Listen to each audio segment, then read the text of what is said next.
Yo, so I've mounted a 2.4 long piece of 15mm copper to a piece of timber.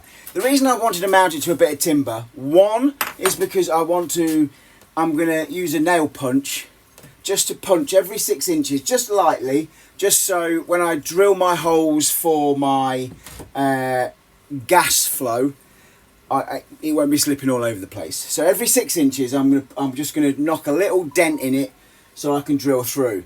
At one end I'm going to put a 15mm compression with an 8mm push on for my pipe. I'll use a Jubilee clip on the end, so I'll put that on there, I'll push that on there, and then I will use my 15mm compression with an olive to put on the end of my pipe. Now somebody did ask, will the gas or the fire not go back into the bottle? No, the idea behind the regulator is exactly that. It's only one way, and it does actually, yeah, it's actually got it there, you've got an arrow. So basically the gas can only go one way, it can't go back the other way.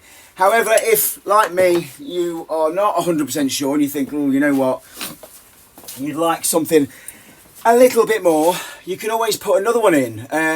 A flow return valve, I believe it's called. Again, it's got a direction on it, so nothing will come through when it's closed, but when it's open, it'll come through.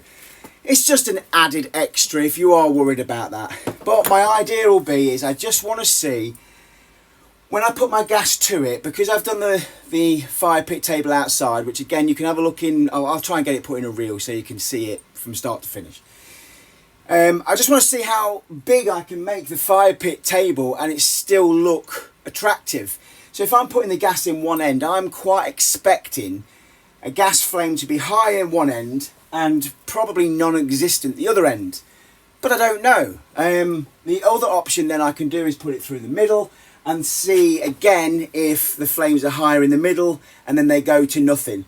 But until I try this, I'm not going to know. And I want to do this on timber to see what the heat transfer is just from my copper. Now I'm expecting it to scorch this timber because obviously the pipe will get hot. But at least then it will show me exactly how hot it will get and what sort of heat transfer I've got to do when put on a table. So obviously I've got to put some fire putty around it or something to stop obviously the heat transfer from the copper onto a wooden table.